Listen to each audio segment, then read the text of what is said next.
अफ्तारी में ये सब कुछ कौन खाता है, मगर जेसिका मैडम ने ये खिलाने की हमें ठान रखी है। दाल फ्राई, दाल तड़का, दाल मखनी, दाल नॉन वेज मेन कोर्स के अंदर भी वेजिटेबल्स, दाल फ्राई, दाल तड़का, दाल मखनी, दाल पालक, दाल दाल दाल चावल, वो भी वेजिटेबल चावल। Oh my goodness, vegetable, vegetables की जुबान, vegetable, non veg main course के अंदर भी वेजिटेबल्स।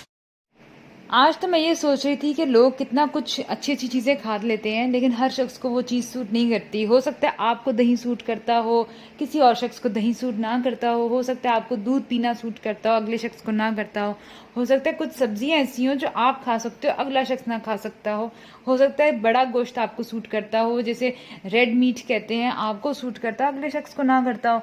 कुछ लोगों को तो मछली भी हजम नहीं होती, कुछ लोगों को तो इज्जत भी हजम नहीं होती। लेकिन खैर, खाने की बात हो रही है ना, तो भाई खाना जरूरी नहीं हर शख्स को सूट करता हो। अब हुमा जो है नानचनी भी खा लेती है, यहाँ तक कि हमारी अमेरिकन दोस्त जेसिका जब पाकिस्तान गई थी तो उसने कौन कौन सी निहारी नहीं खाई, जावेद निहारी, वारिस निहारी, मोहम्मदी निहारी, इतनी निहारियाँ उसने खाई थी कि मैं एक दिन ही निहारी खा के बेहोश हो गई थी। लेकिन कुछ लोगों को हर चीज़ सूट करती है, कुछ लोगों को हर चीज़ सूट नहीं करती, मगर ये लोग हर चीज़ नहीं जानते हैं यार। मुझे ये खाने पीने की चीज़ें इतनी ज़्यादा सूट क्यों नहीं करती, मैं नहीं जानती यार। आज जैसिका की रिकमेंडेशन पे हम गए देखने के क्या क्या खाना हमने खाना है जो हम अफ्तारी में खा सकते हैं। मेरी तो बात मानो भाई, ये जैसिका से मुझे लगता है दोस्ती मुझे तोड़नी पड़ेगी।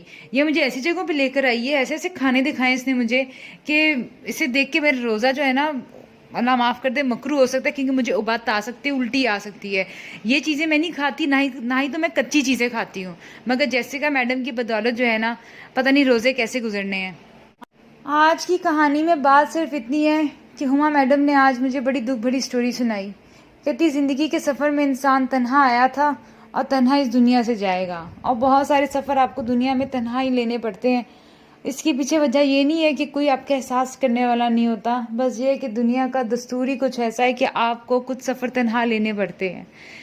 ज़िंदगी आपको किस मोड़ पे कहाँ ले जाए ये ज़िंदगी ही जानती है, और आप बाद में जानते हैं जब ज़िंदगी आपको उस जगह पे ले जाती है। हर कोई ज़िंदगी में अपनी रोज़ी रोटी कमाने में ही मशहूर है, मशगूल है। हर कोई इसी चीज़ में बिजी है कि किसने क्या कमाना है, क्या खाना है, कैसे उठना है, कैसे बैठना है, और इसी चक्कर में कोई किसी को धोखा देता है, कोई किसी से धोखा खाता है इसी चक्कर में, और कोई इस चक्कर में हुमा की तरह लड्डू पीठी खाता है। सबसे मुझे जो चीज़ बुरी लगती है वो ये कि ये दुआ पनाह नहीं मांगते रास्ते में। ना यहाँ पर चलो अज़ान होती है, इसके अलावा जो है ना तो यहाँ पे अज़ान होती है, ना यहाँ पे कोई दुआ पनाह मांगता है, ना कोई सफ़र की दुआ मांगता है। सफ़र के दौरान ये लोग गाने गाते हैं, डांस करते हैं। भाई हमारे यहाँ भी लोग सफ़र में डांस करते हैं, गाना गाते हैं।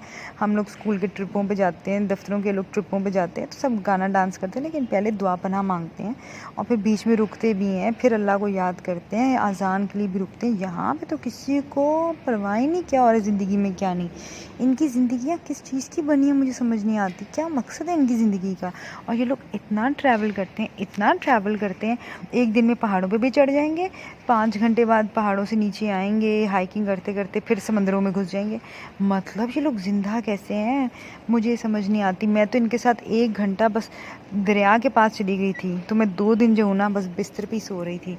सो कह रही थी बस, मैं आज दवाई खाई थी अपनी सर दर्द की और पता नहीं बुखार की, मगर इनको तो ना दवाई की ज़रूरत ना कुछ। इनके तो छोटे छोटे बच्चे, इनकी तो पलकें भी सफ़ेद होती हैं इनके बच्चों की। बच्चे इनके बचपन से बुढ़े और चालाक होते हैं, इतने खुन्ने इतने मीसने होते हैं इनके बच्चे। मुझे तो इनके बच्चे बिल्कुल भी क्यूट नहीं लगते हैं। खूबसूरत ज़रूर होते हैं इनके बच्चे, मगर बिल्कुल भी क्यूट नहीं होते इनके बच्चे, क्योंकि उनमें इनोसेंस, उसमें कोई मासूमियत ही नहीं इनके बच्चों में। इनके बच्चे तो अपने माँ बाप से इतनी बदतमीज़ी करते हैं और कहते हैं कि पापा आपने हमें क्यों स्कूल के फ़लाने फंक्शन में पार्टिसिपेट नहीं करने दिया, पापा आप हमारे सिविल राइट्स के आगे आए हुए हैं, पापा आपकी कंप्लेन कर दूंगा। इनके बच्चे तो पुलिस तक को कंप्लेन कर देते हैं, मुझे ये समझ नहीं आती।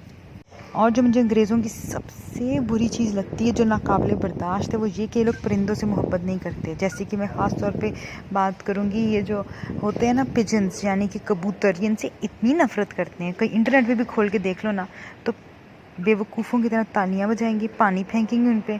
एक दिन तो मैंने अंग्रेज़ से आके गुस्से में पूछ ही लिया, मैंने कहा एक्सक्यूज़ मी सर, आप इनको भगा क्यों रहे हैं यहाँ से परिंदों को? पिजन्स हैं सारे के सारे, कबूतर हैं। तो कहते हैं कि इनमें डिज़ीज़ होती है। मैंने कहा अच्छा जी ठीक हो गया।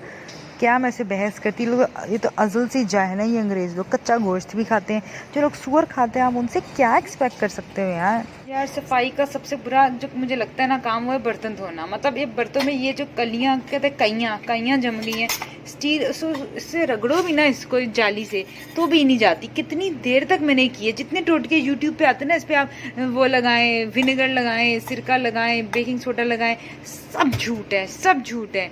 ये देखो ये क्या यार, इसको मैंने क्या कुछ नहीं लगाया, ये लगाते लगाते मेरे हाथ सफ़ेद हो गए, खून सफ़ेद हो गया। इस पर मैंने क्या क्या चीज़ें नहीं लगाई, बेकिंग सोडा, नमक, काला नमक, सफ़ेद नमक, इसको तो पूरा मैंने डिश ही बना दी कि पाकिस्तानी मैंने बिरयानी बन जाए इतनी देर में, जो मैंने ये बनाई है इसको। ये देखो कुछ भी नहीं हुआ। पता नहीं बर्तन कौन कहता है कि धुल जाते हैं, इस तरह से साफ़ हो जाते हैं। ये देखो ये वही हाल है इन बर्तनों का। बहरहाल अगर ये सिरके से सही होने होते बर्तन तो क्या ही कहने यार, ये सब झूठ होता है। पता नहीं झूठ है क्या, या कुछ किस्म के स्टील होते होंगे जो काम कर जाते होंगे, लेकिन यार ये नहीं होते काम। मैं क्या करूँ, मेरे से ये टोटके नहीं काम हो रहे। बहरहाल इसको ऐसे ही रहने देती हूँ। पापा देखेंगे, गुस्सा करेंगे, कहेंगे बेटा आपने ये हाल बनाया हुआ किचन का। उनको ये नहीं पता कि यार किचन के टोटकों में टोटके ही नहीं काम आ रहे। आज देखती हूँ कोई हाल ओए मैंने तो कहा था हाल बेहतर बना देना यार इसका। बाकी मैंने बिस्तर साफ़ करने, चीज़ें साफ़ करनी है यार। ये क्या मैं करूँ, माने यार मैंने इसे कहा तुम सिर्फ ये अलमारी सेट कर दो यार, अब मैं सब कुछ ही करूँ। हुमा का काम है सिर्फ ये चीज़ें पहनती है, तो ज्वेलरी में पहनती भी नहीं। हुमा का काम है ज्वेलरी पहनती है और बस। और जैसिका को शेयर भी कराती है ज्वेलरी, लेकिन जैसिका ज्वेलरियाँ पहन के ना कुत्तों को भी हाथ लगाती है। और इसके घर में छोटा सा हैमस्टर है, जो पोर्क हैमस्टर जो है ना उसको कहते हैं, जो छोटा सा चूहा नहीं होता, लोगों ने अंग्रेज़ों ने पाला होता है, वो पहन के ना ये ब्रेसलेट्स हमारी पहन के उनको हाथ लगाती है, अपने कुत्तों को, चीज़ों को। फिर मैंने यार हमने खाना खाना होता है, हमने घर में बैठना होता है। अब ये हुमा ने ऐसी अलमारी में रख दी है, इसको मैंने कहा था डिटोल लगा के रखे अलमारी में वापस, क्योंकि हुमा ने जो है ना जानवरों को हाथ लगाया होता है। मुझे इतनी नफरत आ रही है ना। हमने बिल्ली भी पाली है ना, तो भी हम हाथ धोकर खाना खाते हैं यार हम। उफ, इसको मैं धोऊं, सबको धोऊं और फिर धोकर सुखा के फिर अलमारी में लगाऊं, यही करना पड़ेगा। मैं भी कहूँ ये पंखा क्यों नहीं काम कर रहा है, ये स्विच ही पीछे से उतरा हुआ है यार। ये हुमा अपना लैपटॉप लगा लेती है यहाँ पे कभी कभार, और कभी कभार मैडम ने यहाँ पे अपने फ़ोन का चार्जर लगाना होता है। इस वजह से ना ये सारा ओफ अल्लाह, मैं इसको समझाती हूँ। हुमा मैडम ने एक नया जुगाड़ निकाला हुआ है। वो ना शहरी में क्या करती है, च्युइंगम बड़ी खाती है। कहती है च्युइंगम खाने से ना भूख नहीं लगती सारा दिन। इसे ये पूरा डब्बा खाली कर दिया च्युइंगम का। अभी थोड़ी च्युइंगम इसमें रह गई हैं।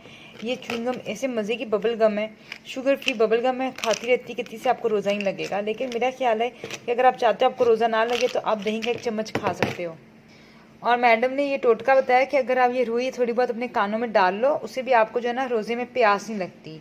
मतलब ये क्या इसने टोटके निकाले, मैंने ऐसे कभी टोटके सुने नहीं, बस मैडम की बातों से सुने टोटके। चाहे ये वेइंग मशीन है जो अक्सर काम नहीं करती, मगर हमारे घर में पड़ी हुई है। और हुमा से मैं कहती हूँ फेंक दो, कहती मैं नहीं फेंकती क्योंकि इसमें सेल आएंगे तो मैं हमेशा जो ना इसको इस्तेमाल करूँगी। मैंने कहा इसके पीछे वजह क्या इस वेइंग मशीन के। कहती है ये आपकी बातों का वज़न कितना आपकी बात में ये नापेगा, तो आपकी बात में कितना वज़न है ये मशीन ने नापना है। ये देखो भाई हुमा के ऐसे पाँव नंगे फिरना पड़ रहा है। जूती उसने मेरी ख़राब कर दी है, यहाँ पे पता नहीं कहाँ से गर्म धूप के नीचे रखी हुई थी, सारी पिघल की चौड़ी हो गई है जूती, हुमा की तरह चौड़ी हो गई है मेरी जूती। ये देखो सारी पता नहीं इसमें निशान कहाँ से लग गए हैं यार। अब ये सारी सफाइयों का काम जो है ना उससे मुझे दिया हुआ है, ये सारे की सारी चीज़ें मैं सफाई करूँ, इसको तय लगाऊँ। यार इतनी तो हिम्मत नहीं है मेरे अंदर, पता नहीं अजीब सा ये क्या यार, ये कौन से फल के जो है छिलके यहाँ पड़े होते हैं इसके बिस्तर के अंदर, ये मुझे समझ नहीं आती है। बहरहाल मैं ये सोचती हूँ जिस लड़की में सलीका नहीं होता ना उसने अपनी ज़िंदगी को ही मुश्किल बनाया होता है। वैसे हुमा कहती है कि अगर वो सलीका करे ना उसकी चीज़ें गुम जाती हैं, अगर वो चीज़ें संभाल के रखे अपने बिस्तर पे या अपनी अलमारी में रखे। उसका मतलब ये है कि अगर जो है ना पैसे पड़े हुए हैं कहीं, कोई शेल्फ पे पड़े हुए हैं, कोई बिस्तर पे पड़े हुए पैसे, तो वो संभले हुए हैं, लेकिन अगर उसके वॉलेट में डाल दी तो वॉलेट ही गुम जाएगा, ये उसका मैडम का कहना है। अब ये देखिए जी मैडम कितनी बदसलीका है कि ये इसकी अलमारी का हाल है, ऊपर के कपड़े नीचे गिर रहे हैं, नीचे के कपड़े ऊपर चलते हुए जा रहे हैं। मतलब ये इसकी हाल है अलमारी का। जब इसने कहीं जाना होता है किसी फंक्शन पे, शादी पे या किसी मीटिंग में, तो सबसे पहले अपने कपड़े ढूंढने में टाइम लगाती है। मतलब अगर आपके कपड़े सही से तय हुए हुए हैं, अगर हैंगर में नहीं भी हैं, देखो अगर तय हुए हुए हैं ना तो आपको देखते ही पता चल जाता है कि हाँ आज मैंने ये नहीं पहना, ये पहना, ये पहना, ये नहीं पहनना। मगर हुमा मैडम के क्या कहने, पागल औरत है।